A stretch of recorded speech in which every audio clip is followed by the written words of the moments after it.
It looks like the age of the Vindicare might have arrived, with a beefed up sniper rifle and the ability to pick off lone operatives, and we've got a few more interesting changes coming up for the Imperial agents. Let's take a look at Games Workshop's latest rules reveals.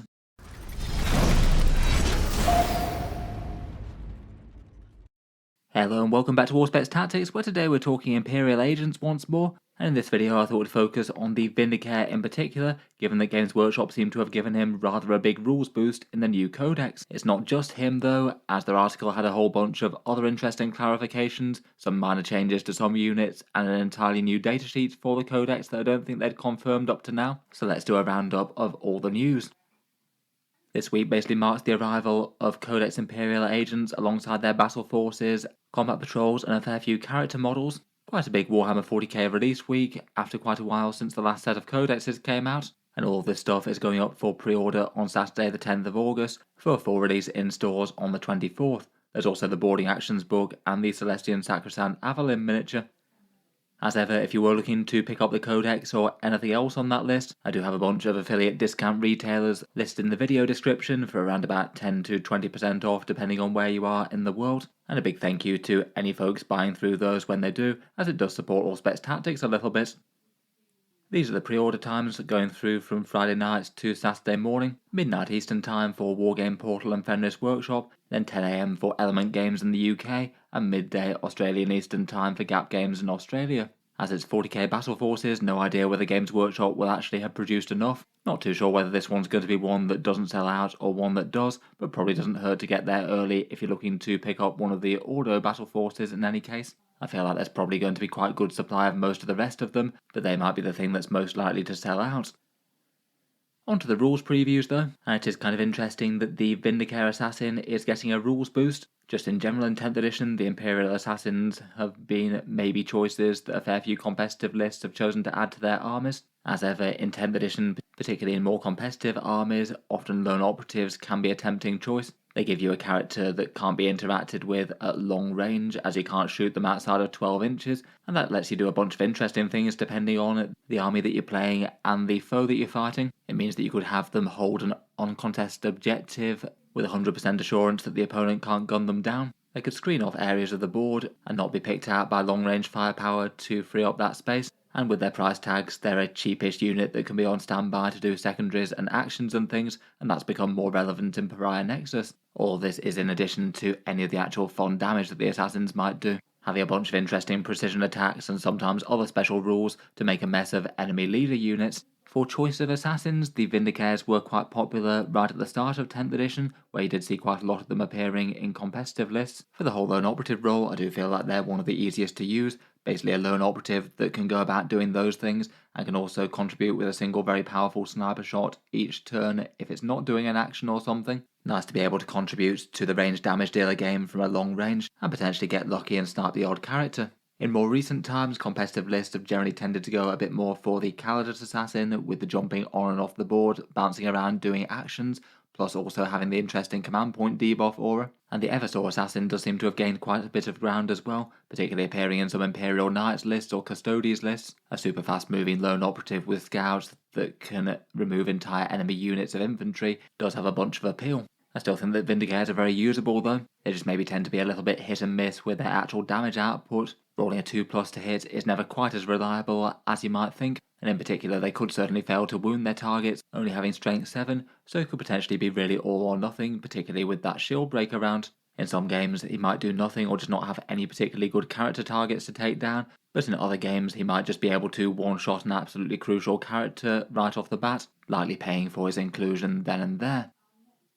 In any case though, at least in terms of his raw power, the Vindicare Assassin has been improved quite a bit. I think he's looking like a better unit than he was before, and Games Workshop have shown us his entire new datasheet. It looks like the standard assassin stat line is unchanged, a 4-wound lone operative with a 4+ invulnerable save, and the Vindicare has the stealth and the infiltrate special rules, so you could deploy him up the board if you wanted to, though often he just wants to be making good use of that long-range rifle and not being on the front lines to get mauled by something getting close. Basically, he's had 2 different rules boosts though. Firstly, some inflated stats on his ranged weapons, and then changes for his special rules. For his weaponry, basically both bits of it have gained a pip of strength. The Exeter's rifle in his primary sniper attack is now a single shot at 48-inch range, hitting on a 2+ at strength 8 AP3 and damage D3 plus 3. Previously it was strength 7. I think moving to a strength 8 breakpoint is really quite a big deal. It means that you'll be wounding really quite a lot of common character choices at toughness 4 on a 2+ rather than a 3. I guess it's also good if he was taking aim at anything that was either toughness 7 or 8 as well. His close range Exodus pistol is also fairly nasty. It's only 12-inch range, so you can only use this when the enemy's got close, but you get 3 shots at strength 6, AP2 and damage 3. Previously that was strength 5, and now it's at least a fairly efficient Terminator killer with devastating wounds, and again has precision to snipe characters.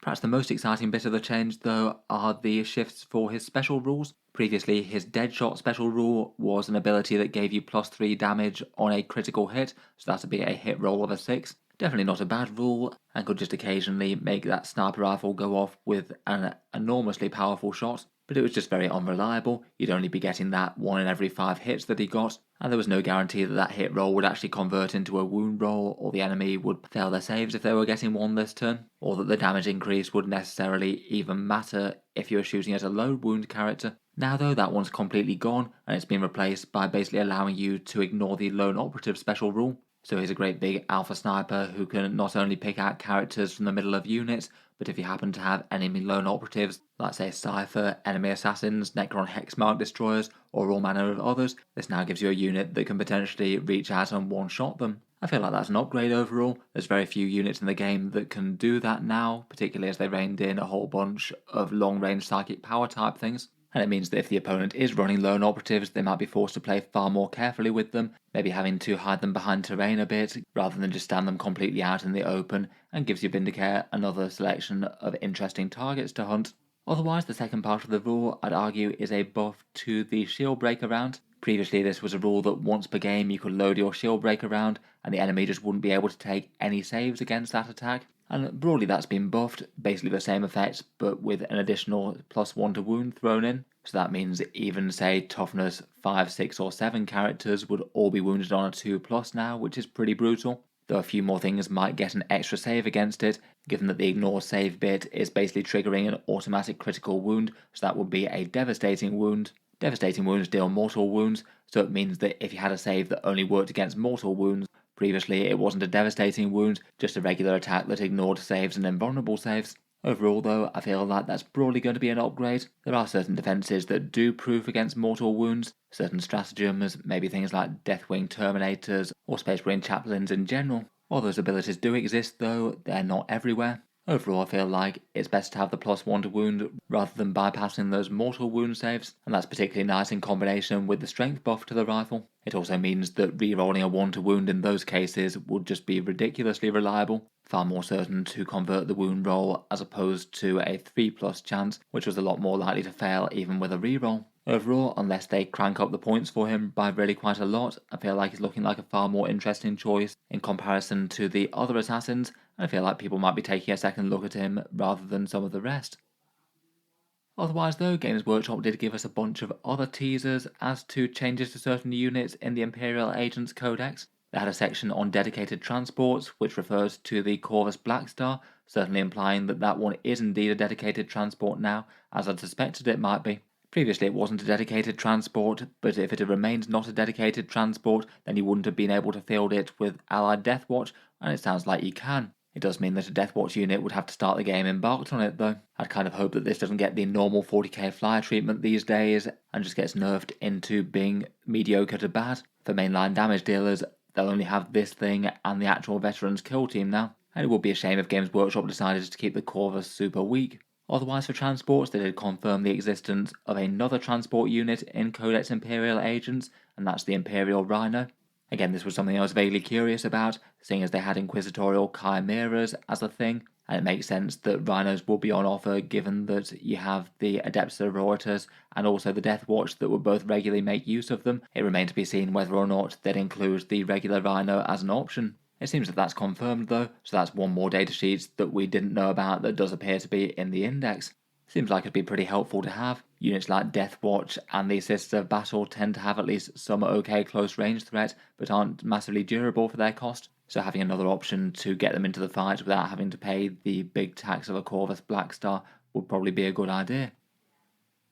Next up, we've got a datasheet for the Voidsmen at Arms, basically the rank and file that back up the rogue traders. The miniatures coming from that Elucidian Starstriders kill team box set right now, and the fact that their datasheet exists confirms they're still split into basically 2 units from within that box set, the rogue trader entourage and then the Voidsmen at Arms. For the most part, these guys aren't anywhere near as changed compared with the Vindicare assassin, though there are a few things. One of the biggest looks like you can only run them in a 6 model unit now with the Canid. Previously it was 5 to 10 models, I believe. Though I feel like realistically that's not the biggest loss in the world, given that most people tended to use them as small minimum size units for holding objectives and doing actions and things. It sounds like, according to Games Workshop's teaser, that they might still be one of the cheapest allied agents units that you can run. Otherwise they're fairly similar to how they were before, a 4+ save infantry with objective control 2, a bunch of small arms with some las guns. The Voice Master gets an Artificer shotgun, and one of them gets a rotor cannon for a bit more high volume fire.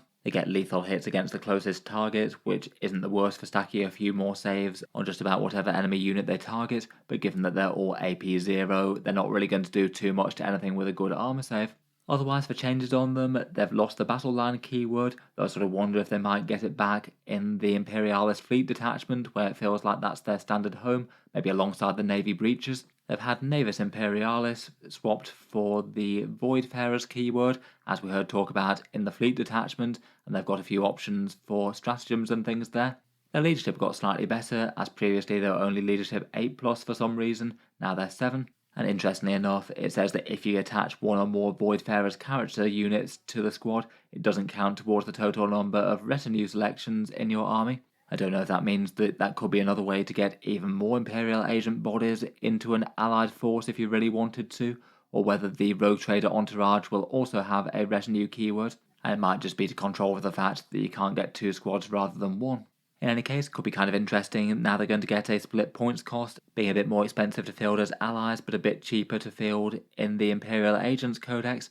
I do feel like if they actually want to be any sort of credible part of battle line damage and defense, they would need to cost less than the 50 points that they were before. Finally, there's just a few more teasers. The Grey Knight Terminators, which I'm still not sure that we've had final confirmation as to whether or not they're going to get a Codex datasheet or use ally sort of rules from the Grey Knights Index as the Cult Marines do in Codex Chaos Space Marines. Either way, they gave a small hint saying that they could take an Inquisitor along for the ride shortly after talking about deep striking them. I guess currently Inquisitor models can join them, given that they're a battle line choice for the Grey Knights. Previously, Inquisitors have been able to join battle line units out of the other Imperial factions, but it could be kind of interesting if the Inquisitor model could deep strike with them. I don't know whether that's implied by this, or if they're just talking about 2 different things.